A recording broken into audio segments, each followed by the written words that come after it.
Welcome back to the channel everyone.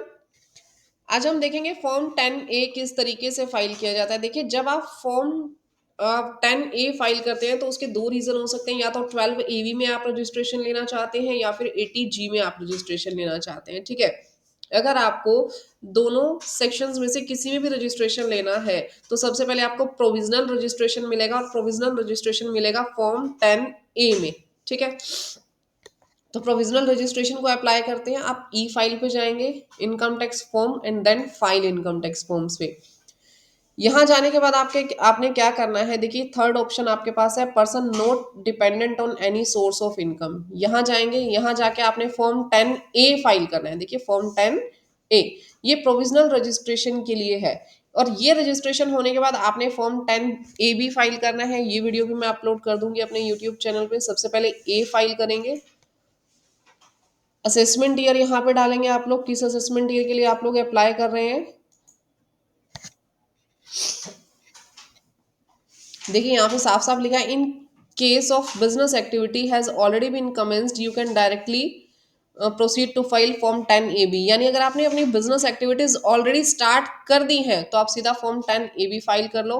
But please file form 10A for section 12A before filing the form 10A for the section 80G। यानी अगर आपने 80G और 12A दोनों में registration लेना है तो सबसे पहले आप फॉर्म 10A 12A के लिए अप्लाई करेंगे और उसके बाद 80G के लिए। मेरी बात समझ में आई?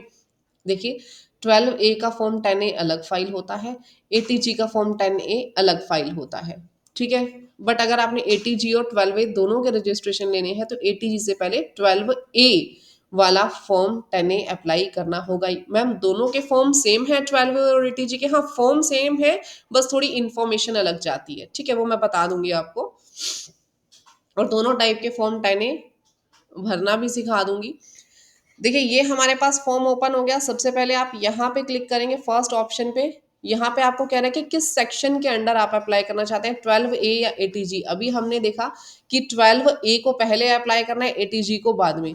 12A अगर आप अप्लाई कर चुके हैं तो यहाँ पे 80G पे सीधा क्लिक कर देंगे, कोई दिक्कत नहीं आएगा। 80G फाइल कर लेना, बट पहले 12A फाइल करना जरूरी है अगर आपने 80G फाइल नहीं किया है तो। इन्फॉर्मेशन लगभग दोनों में सेम ही रहती है, कुछ फर्क नहीं होता है।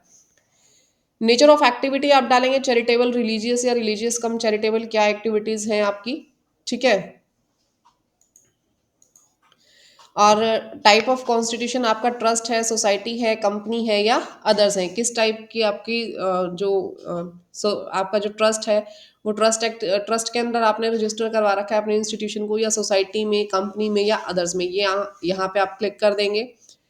उसके बाद क्या आप किसी इंस्ट्रूमेंट के अंदर रजिस्टर हैं, क्या कोई इंस्ट्रूमेंट है ऐसा जिसके अंडर आपकी सोसाइटी या ट्रस्ट रजिस्टर्ड है? वैसे ऑलमोस्ट सभी के पास ही होता है, तो यहाँ पे आप यस क्लिक करेंगे। आप अपना date of registration, registration number और वो अथॉरिटी जिसने आपको अप्रूव किया है वो यहाँ पे एंटर करेंगे। जैसे अगर हम कंपनीज की बात करें तो कंपनी रजिस्ट्रार ऑफ कंपनीज उसको अप्रूवल देता है, सोसाइटी को रजिस्ट्रार ऑफ सोसाइटी अप्रूवल देता है एंड ऑल। ठीक है, यहाँ आप रजिस्ट्रेशन नंबर डाल देंगे और डेट डाल देंगे। फिर आगे आ जाएंगे objects of the applicant. Applicant के ऑब्जेक्ट है, रिलीजियस है, रिलीफ ऑफ पुअर है, एजुकेशन है, मेडिकल रिलीफ है, योगा है। तो इसमें से जो भी आपके ऑब्जेक्ट्स हैं वो यहाँ पे आप डाल देंगे। Where the trust deed contains the clause of clause that the trust is irrevocable, क्या आपका ट्रस्ट इरेवोकेबल है? अगर वैसे तो कोई भी ट्रस्ट इरेवोकेबल नहीं होता, तो यहाँ पे नो ही आएगा अगर ये ऑप्शन अवेलेबल आपके पास एनेबल होता है तो।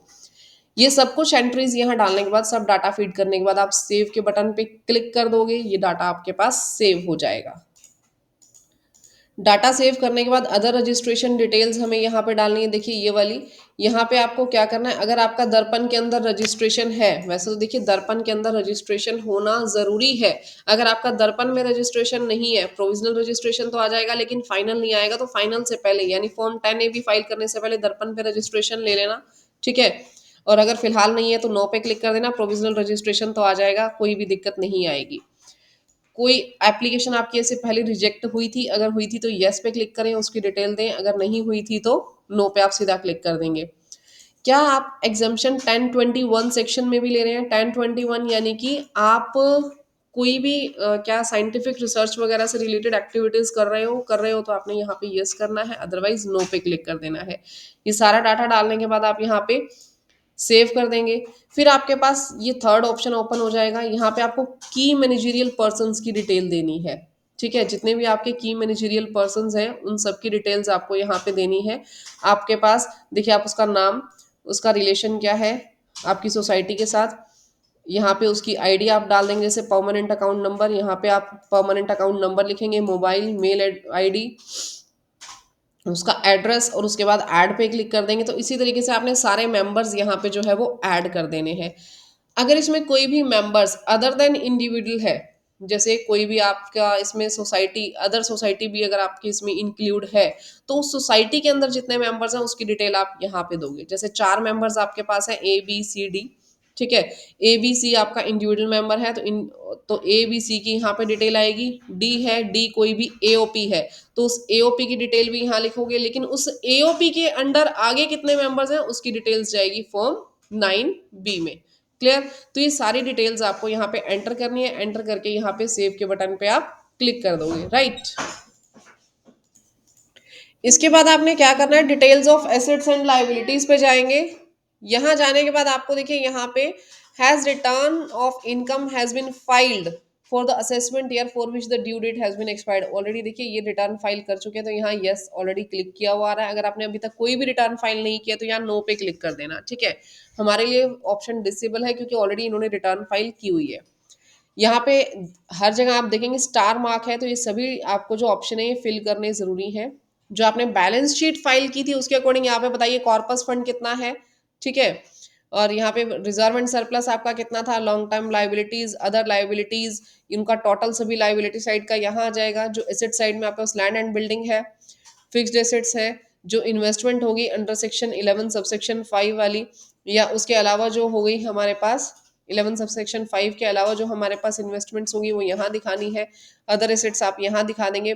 आपके पास यहाँ एसेट्स और लाइबिलिटी का टोटल मैच हो जाएगा। ठीक है, ये सारा डाटा डालने के बाद आप सेव पे यहाँ क्लिक कर देंगे। वो ऑप्शन सेव होने के बाद देखिए यहाँ पे इनकम डिटेल्स आपने डालनी है। इनकम डिटेल्स के ऊपर हम गए तो यहाँ पे आप ऐड पे क्लिक कर दो। जिस जिस फाइनेंशियल ईयर में आपने आईटीआर फाइल किया, एक फाइनेंशियल ईयर की डिटेल नहीं जाएगी यहाँ पे। जैसे आपने 23-24 की भी फाइल की हुई है, 22-23 की भी फाइल की हुई है, 21-22 की भी फाइल की हुई है, तो यहाँ पे जितने भी ईयर का काम आपने किया हुआ उन सभी की डिटेल्स इधर जाएगी। उन सभी में आपने डालना है बाइफरकेट करके कि ग्रांट्स आपके पास सेंट्रल गवर्नमेंट से कितनी आई थी, कॉर्पोरेट सोशल रिस्पॉन्सिबिलिटी से कितनी आई, अदर ग्रांट्स कितनी आई, और अदर इनकम कितनी आई। जैसे यहाँ पे मैं 100 रुपीज़ यहाँ डाल दूँ, 150 यहाँ डाल दूँ, 200 यहाँ डाल दूँ, और 500 यहाँ डाल दूँ, तो टोटल अपने आप यहाँ आ जाएगा। बट अगर आपकी ये जो ग्रांट्स हैं ये जीरो है तो आप जीरो भी लिख सकते हो, बट अमाउंट एंटर कर देना, कोई इशू नहीं है कि जीरो नहीं लिख सकते। इसके बाद आप ऐड कर दोगे।